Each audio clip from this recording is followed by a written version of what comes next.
Merci infiniment d'être là encore une fois ce jour. Je suis très content. Il fait chaud à Ouaga.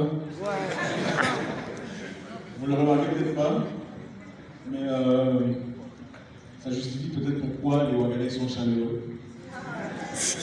La chaleur, la chaleur. C'est un grand plaisir d'être là. On a passé un moment très agréable. On a été très bien reçus. Je tiens à vous remercier infiniment pour l'amour que vous montrez. La fraternité, la sympathie, l'engouement, ça nous donne envie de vivre. Merci infiniment pour ça.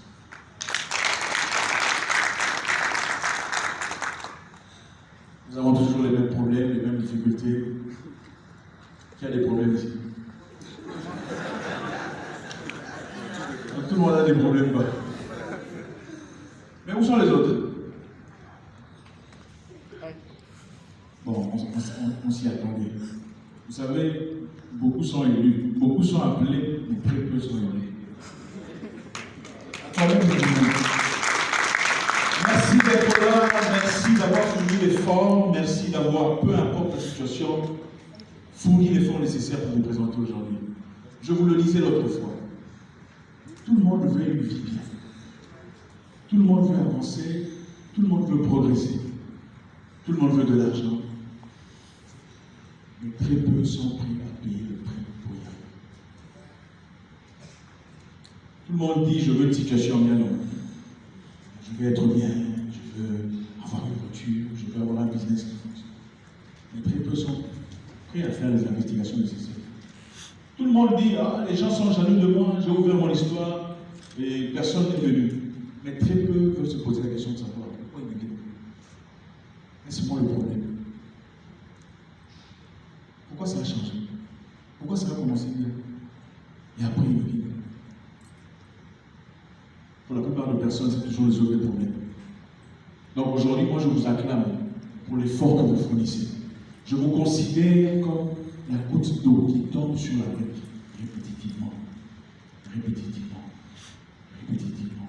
Et peu à peu, commence à la casser, à l'ébranler. Et à enfreindre sa résistance, jusqu'à aboutir de l'autre côté.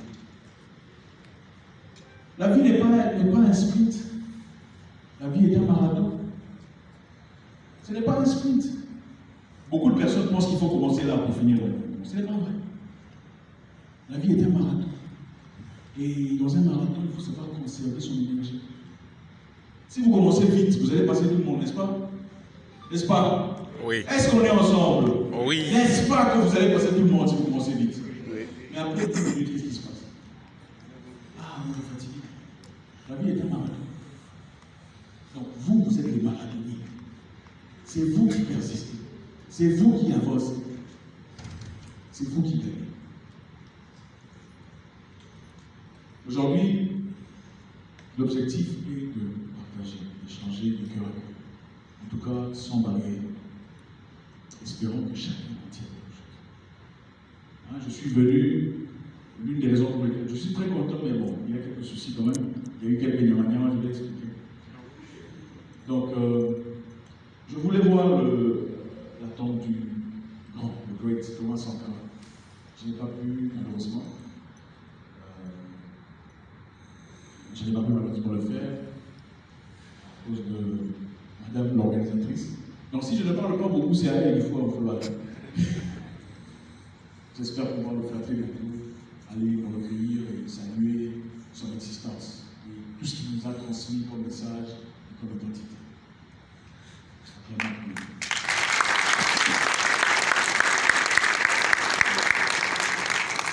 Aujourd'hui, on va parler d'un sujet très intéressant. J'espère que chacun se retrouvera. D'abord, on va savoir qui est le roi de la forêt. Le roi de la forêt, c'est qui? De qui? Mettez votre.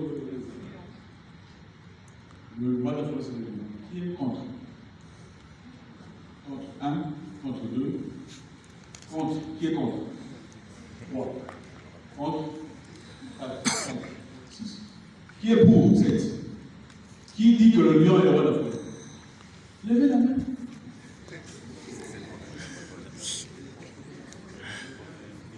Le lion est le roi de la forêt. 1, 2,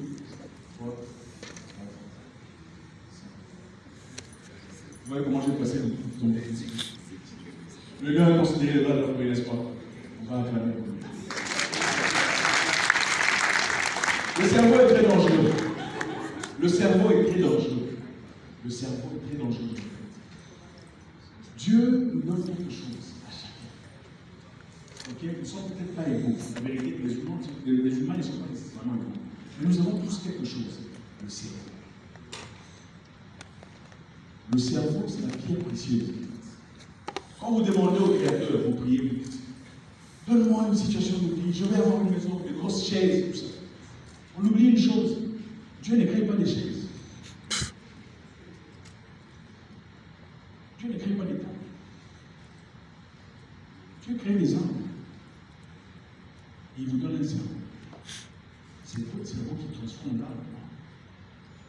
Hein? C'est ça. Il faut faire attention. Il faut nourrir son cerveau. Il faut faire attention à ce qu'on donne son cerveau. Le lion est le roi de la forêt. Pourquoi est-il le roi de la forêt? Pourquoi le lion est considéré comme le roi de la forêt? Serait-il à cause de son aisance, sa prestance, sa présence, son instance? Il est considéré, merci. 1, 2, 3. Sa prestance, sa présence, sa condition mentale et physique. Merci.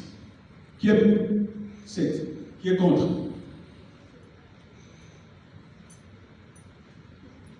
Pourtant, l'éléphant est plus fort que le lion. Quand il avance, tout tremble. Avec un coup de patte, il pourrait ébranler, détruire, amoindrir le lion.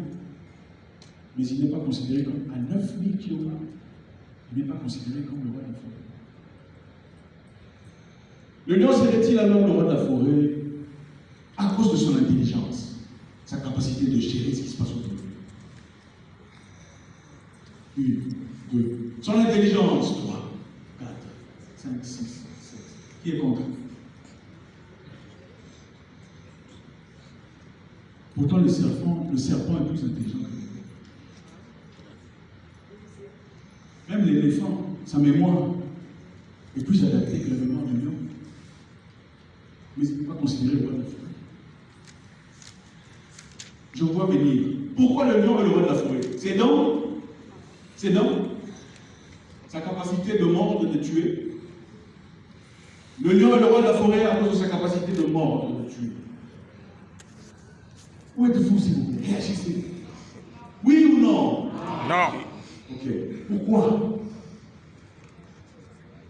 La plus féroce que lui. La hyène a une mâchoire beaucoup plus vicieuse que le lion. À 1200 kg par centimètre carré. C'est 3 fois celle du lion. Mais devant le lion, qu'est-ce qu'il fait? Il fuit.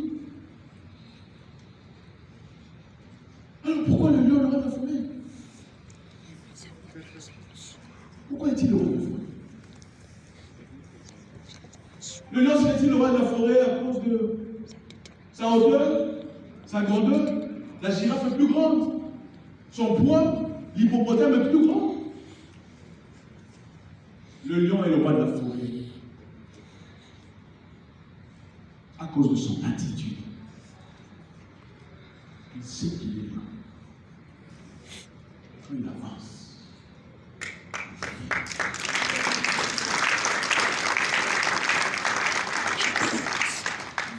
Aucun animal a l'attitude du lion. Aucun animal a l'attitude du lion. Il n'est pas le plus féroce, il n'est pas le plus lourd, il n'est pas le plus fort, il n'a pas le plus de prestance, mais c'est le roi de la forêt. Quand il avance, vous fouillez. Pourquoi? Parce qu'il connaît qui il est. Je suis le lion et j'arrive et vous fouillez. C'est l'attitude militaire. L'attitude militaire. Si vous n'avez pas l'attitude, vous vivez bien.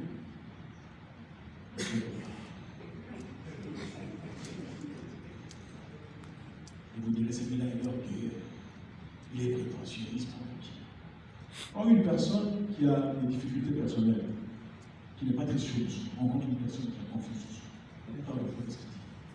C'est un prétentieux, c'est un orgueilleux. Mais si vous examinez, dans la plupart des cas, celui qui accuse l'autre de prétention n'a rien foutu de ça. Attitude déliée. Toi, pourquoi tu penses ça? Pourquoi tu commences à te fouiller? Mais il ne faut pas devenir lion. Mais en tant qu'humain, nous avons cette capacité de développer cette intelligence. Alors on dirait que le lion est fort. L'éléphant est plus lourd que le lion, n'est-ce pas? Mais pourquoi il a peur du lion? Ça veut donc dire, ce n'est pas les compétences que vous avez ce ne sont pas les compétences qui vont vous donner ce que vous cherchez. L'éléphant est compétent. L'éléphant a la compétence physique, n'est-ce pas? Pour dominer, quand il marche, tout le monde fuit, il peut écraser n'importe qui. Pourquoi n'est-il pas le roi de la forêt? Parce qu'il n'a pas l'attitude qu'il faut. C'est l'attitude qui établit l'aptitude pour ensuite arriver à l'altitude. Peu importe ce que vous voulez faire dans la vie, l'attitude précède. L'aptitude doit aller à l'altitude. Je me souviens très longtemps dans ma vie, j'étais un jeune garçon. J'ai un frère qui me bouscule très souvent, son nom c'est Gabriel. Il a 4 ans de plus que moi. À chaque fois que maman me donnait à manger ou à boire du lait, il prenait son verre de lait et il voulait le mien aussi. Et ça finissait toujours en bagarre. Eh toi, pourquoi tu prends mon lait? Tout ça, combat. Mais il me tapait. Il était plus grand, il était plus fort. Il le faisait répétitivement. Il vient arrivé un jour, j'ai invité des amis à la maison pour regarder un film à la télé. Et pendant que nous regardions un film avec des amis, vous savez, vous invitez vos amis, vous devez arranger tout, vous avez du jus, tout ça, vous amusez. Lui, il vient, il s'emmène là, il change les chaînes. Il met la chaîne où on montre les fourmis, des abeilles, il dit ça c'est plus intellectuel, vous êtes des stupides. Ça m'a énervé. Je me suis levé, pourquoi tu fais ça? Pourquoi tu fais ça? Il m'a bousculé, me disant qu'est-ce que tu vas faire? Alors mes amis se sont levés pour dire non, pas, non, pas. J'étais très embarrassé. Vous savez, 12 ans, 13 ans, vous savez déjà un peu le caractère commence à venir. Je vais chez mon père, je dis papa, je n'en peux plus, je commence à pleurer. Regardez comment il me dérange. Mon père me dit j'en ai marre de vous deux. Mon papa, c'est quelqu'un de très sage, il est très calme, il ne parle pas, il n'a aucun problème, c'est bienvenue mon enfant, il est vraiment que Dieu le bénisse. Mon père dit j'en ai marre de vous. Vous savez, les gens qui portent des lunettes, ils regardent comme ça. J'en ai marre de vous. Pourquoi tu ne vas pas faire du sport? On va faire du basket, je ne sais pas moi, faire la boxe ou quelque chose, mais arrêtez tout ça, j'en ai marre. Il ne savait pas qu'il avait développé une séquence dans ma tête. On va faire la boxe. Ah, on va faire la boxe. Ok. Donc, peut-être que si je boxais, ce monsieur va arrêter de se manger. L'objectif n'était pas de taper sur mon frère. L'objectif était, je me disais, si je boxais, il serait intimidé. Et c'est vrai. Je suis parti dans la salle de boxe, j'ai vu les gens en train de s'entraîner, je viens il a appelé un coup, il y avait du sang qui coulait, il dit, ça, je ne le savais pas. Mais j'ai quand même continué. Pourquoi? Parce que mon frère me dérangeait. Rentrer à la maison, son attitude avait complètement changé, après une année. Avant, il me disait, toi, tu viens avec moi, touche. Désormais, il disait, toi, depuis que tu fais la boxe, tu penses que tu es fort. Je vais commencer.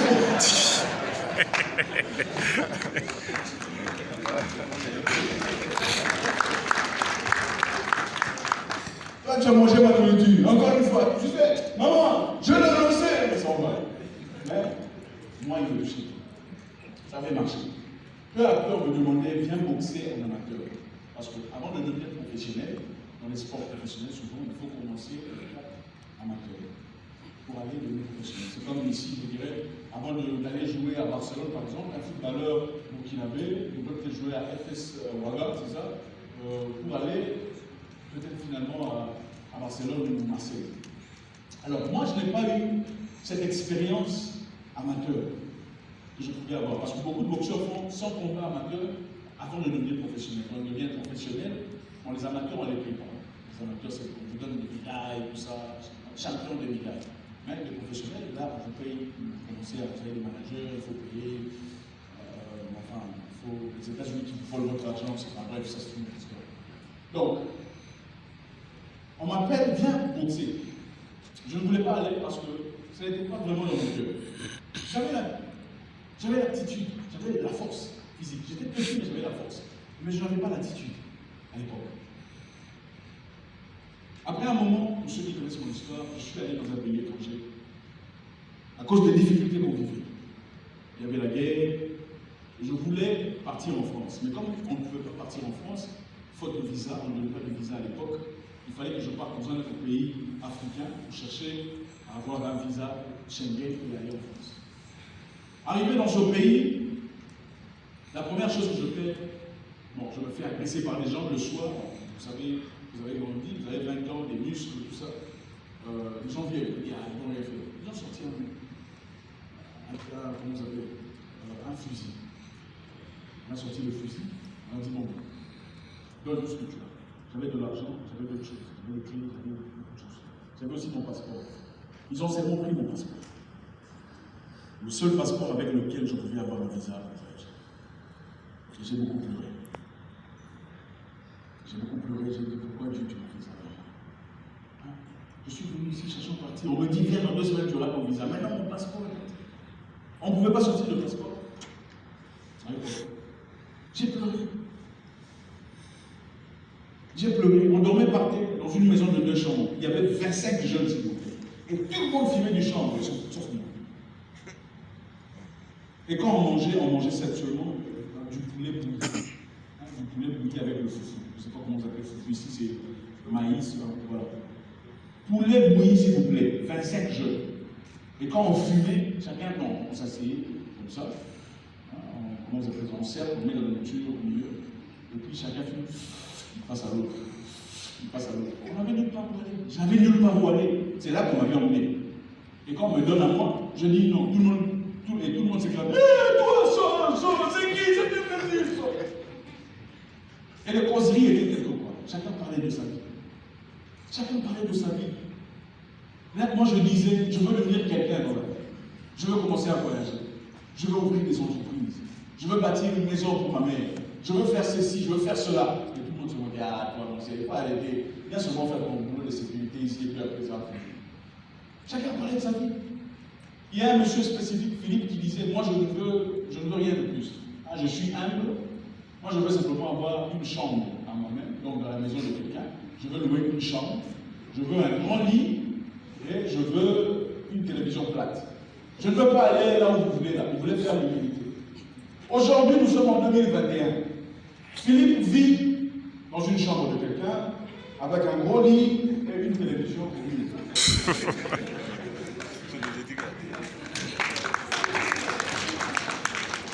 Et quand je l'ai vu avec mon équipe, pendant qu'on faisait le reportage, dans une Bentley, j'ai vu Philippe, il a vu fuir. Quand il est parti, les autres personnes avec qui on s'assied, qu'est-ce qu'ils ont commencé à dire? Il est devenu tranquille. Maintenant, il sait ce qu'il fait. Oui, oui. Depuis qu'il a l'argent, il va faire ceci. Depuis qu'il a l'argent, il va faire ça. Mon attitude, moi, c'est pas.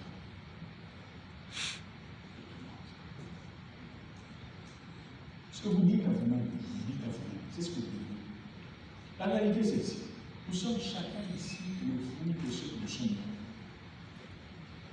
Écoutez, nous sommes chacun ici le fruit de ce que nous sommes. Ce ne sont pas les conditions dans lesquelles vous avez été importés. L'homme choisit ce qu'il devient. C'est vous qui choisissez. Malheureusement, ceux qui réussissent se reconnaissent qu'ils sont le fruit de leur mandat. Beaucoup disent, ah, c'est la politique. Ah, vraiment, le gouvernement, ils volent le peuple. Ah, mon père était mort trop jeune. Ah, ma vie, on n'en avait pas d'argent. C'est vrai, c'était difficile. Mais n'y a-t-il pas des gens autour de vous qui ont vécu les mêmes difficultés, qui ont eu les mêmes problèmes, qui ont vécu dans les mêmes conditions, et qui sont évoluer, progresser? Nous sommes les résultats de notre mental. Beaucoup de femmes dans beaucoup de pays, quand ils n'ont pas d'argent, qu'est-ce qu'elles font? Elles se prostituent, n'est-ce pas? Nous sommes ensemble. Nous sommes ensemble? Oui. Nous sommes ensemble? Oui. Beaucoup de femmes dans beaucoup de pays, quand il n'y a pas d'argent, elles se prostituent. Mais est-ce que ça veut dire que toutes les femmes qui n'ont pas d'argent se prostituent? Est-ce qu'elles vont vraiment se plaindre en disant, ah, je me prostitue, c'est vrai, c'est parce que je n'ai pas d'argent? Pas nécessairement. Il y a celles qui choisissent de balayer les coups des gens. Il y a celles qui choisissent de vendre des beignets. Il y a ceux qui choisissent de travailler là où les autres ne veulent pas. Votre attitude. Maintenant, votre attitude, c'est ce que je fais. Vous avez besoin d'attributs. Vos attributs sont lesquels? Les capacités que le Créateur vous a données depuis vos naissances. L'un de mes attributs, c'était ma force physique. J'étais fort depuis la jeunesse. Mais je ne le savais pas. Je l'ai découvert en grandissant. Comment j'ai commencé à penser professionnellement? Un jour, j'étais vraiment KO, je n'avais pas d'argent. J'ai parti en ville dans ce pays. Un jour, je vois un club de boxe. On me dit, monsieur, venez entrer. J'étais curieux. Je suis entré. On me dit, bonjour champion, comment ça va? J'ai dit, champion? Quel champion? Non, c'est toi champion, viens. Moi champion? Oui, toi champion, viens. Je suis entré. C'était un monsieur métis. Il me dit, monsieur, tu es un champion. Prends les gants. Va frapper sur le sac de frappe. Je suis allé. Je ne savais même pas ce que je faisais. Il me dit, tu es très fort. Maintenant, prends cette page. Tu sais que tu peux changer ta vie. J'ai dit, non. Je ne voulais pas prendre les coups. Il me dit, prends cet argent, paye le transport. Et demain, reviens ici à 15 h. J'ai regardé l'argent. C'était 3 fois l'argent que j'ai gagné en un an pour le transport. J'ai dit, ok, j'arrive demain. Alors le lendemain, je me présente, je viens là, j'arrive, je vois il est là, je vois il y a un autre monsieur là, beaucoup plus aisé, hein, on peut sentir que c'était son boss. Alors le monsieur là en train de regarder avec des gens avec des caméras qui filmaient. En réalité, qu'est-ce qui se passait? Il y avait la télévision japonaise qui était venue pour filmer un monsieur qui s'appelle Mike Bernardo, un boxeur connu, dans le but d'emmener les images au Japon. Parce que Mike était prévu de combattre contre un Japonais dans un mois, hein, depuis ce jour-là. Donc il fallait venir filmer Mike, ensuite emmener les images pour la publicité, tout ça. Arrivé là, Mike était là, échauffé. Normalement, on fait ça avec un sparring partenaire. Un sparring partenaire, c'est une personne qu'on paye pour taper dessus. D'accord?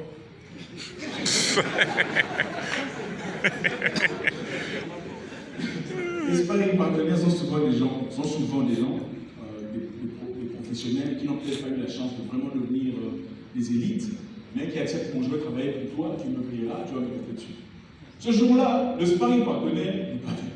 Parce que Mike cogne très fort.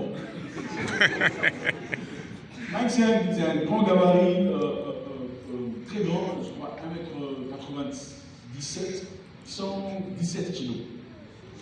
Très grand.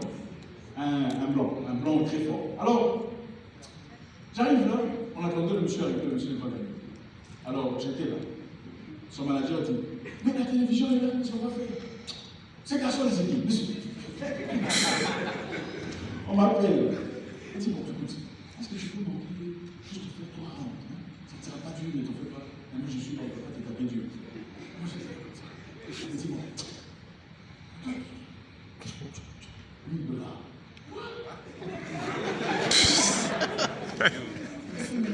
Vas-y, tu vas faire. Je dis, ok, fais pas tout ça. Ignorant. J'avais encore de l'eau dans la tête. Je suis en train de ne savais pas quoi j'avais fait. Bon, il dit, bon, il faut aller facile. Il faut taper. Il faisait ça. Il faut taper fort. Pardon, il ne faut pas taper doucement. Il faut taper fort. Alors le monsieur regarde, moi je dis, ok, il n'y a pas de souci, ça sera juste de la blague. Je me ferai de l'argent. Je n'avais rien. Je n'avais vraiment rien. Je travaillais comme gardeur de voiture. Je n'ai pas honte de le dire. Parce que je viens de voir.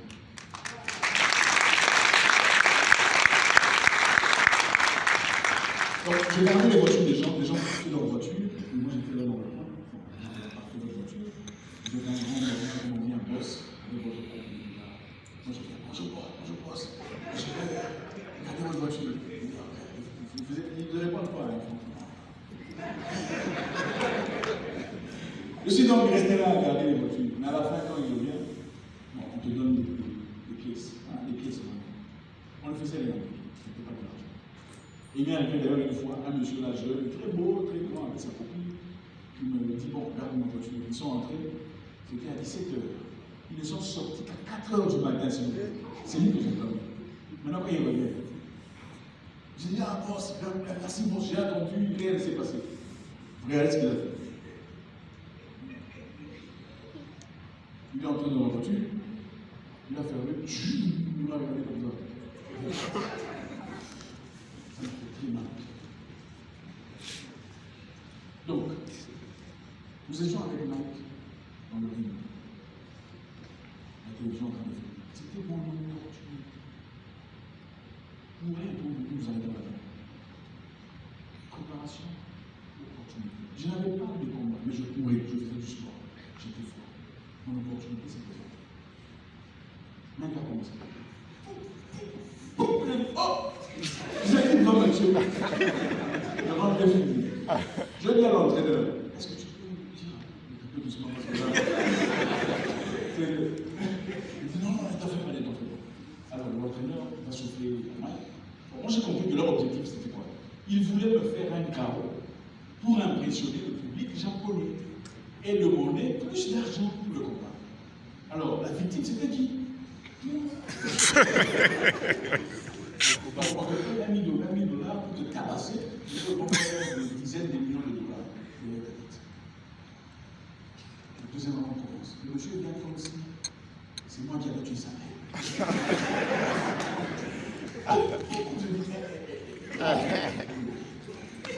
Je vous dis, je ne sais même pas ce qui s'est passé. J'avais fermé les yeux. J'ai lancé mon boum.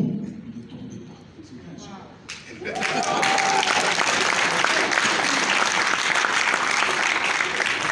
Un seul coup, et les Japonais qui étaient là pour filmer le monsieur commencent. Oh, Choto. Donc maintenant on est venu pour se cacher les grands gamins. Les blancs, forts, grands, élégants. Mais c'est qui ce jeune homme ici? Tu le fais tomber d'un coup. Comment il s'appelle? On demande maintenant au manager pour me donner $1 000. Comment il s'appelle? Il fait petit. Comment il t'appelles?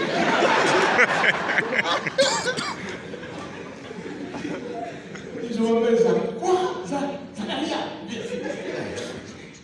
$1 000. Bon, va, demain, reviens ici. Tu viens où? Elle dit, je vis très loin. Ah, comment tu fais pour venir? J'ai dit, bon, encore. $1 000. Demain, tu viens ici. Là, on était là. C'était le début d'une vivante. Oui, super.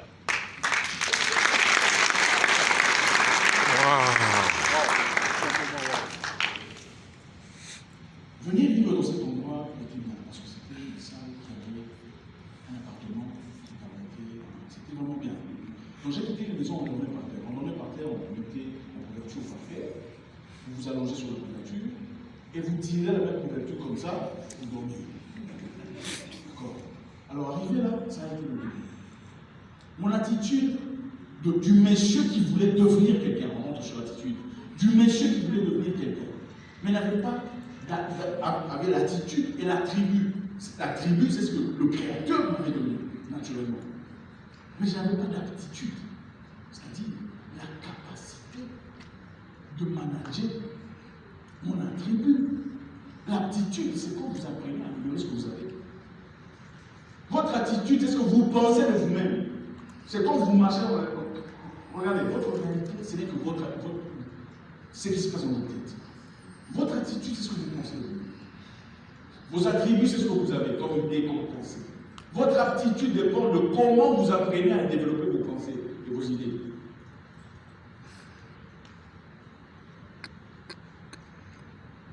L'éléphant a le pouvoir.